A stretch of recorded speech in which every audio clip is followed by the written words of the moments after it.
Being intent on achieving an end can lead one to expend time and energy to achieve that end by any means. In our first reading, Amos chastises the dishonest merchants. These merchants want an end to the rules that no business can be conducted during the periods of the holy times. He exposes them as cheaters who adjust their scales and make an illegal profit from their customers. Amos sees their evil intent. They are so anxious to earn a profit. They cannot wait for the Sabbath and the new moon feasts to be over so they can get back to their cheating ways. They observe the Sabbath and other holy days because their customers are following the law. Their customers would be upset if there were their failure to observe the day of rest. But it is not because they are holy.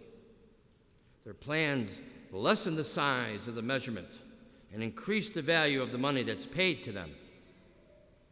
Amos reminds them that God sees their actions and knows their plans. The Lord will not forget their evil intentions and practices. Then we come into the second reading now. St. Paul. He urges Timothy to have the faithful in his community of Ephesus pray not only for their spiritual leaders, but also for all who exercise authority over them, and to have them work for the same purpose with the same intensity as God does, for the salvation of people. Then we move into the gospel. Jesus tells the parable of the dishonest steward and concludes the parable with 3 lessons. First, usage of what we have. Second, loyalty of those in roles of responsibility. And third, the incompatibility of serving God and any other purpose. The unfaithful steward has misused and squandered what he was to protect. However, the master gives a commendation to this dishonest steward for forsaking his usual handling fees in order to win favor from the master's debtors. Jesus links 3 teachings to this parable. First, Jesus challenges his disciples to be as clever in proclaiming the gospel as a dishonest steward was in winning favor with his master's debtors. If his disciples would work as diligently, but in a truly honest manner, as the steward, then more people would be able to hear and come to believe in the good news. Second, Jesus is saying people who act in major decisions just as they do in minor issues.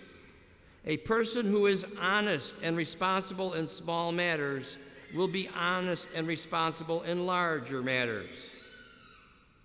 The opposite is also true. A dishonest individual in small matters will also be dishonest in greater ones. And then the third lesson. The message Jesus tells his disciples is that one can only be completely faithful to one commitment, either to God or to worldly ways. One cannot be completely dedicated to God and godly pursuits and also be totally invested in non-spiritual pursuits.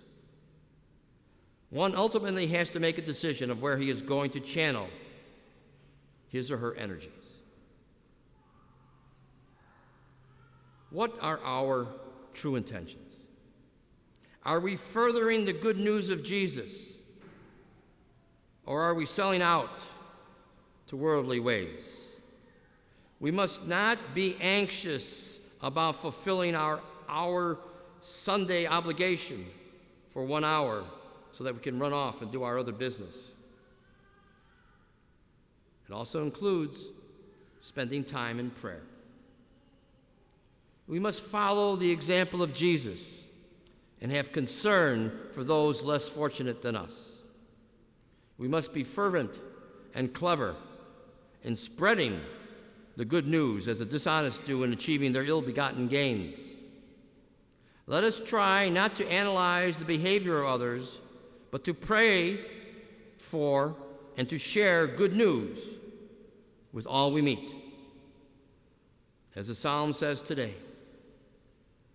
praise you servants of the Lord. Blessed be the name of the Lord, both now and forever. Amen.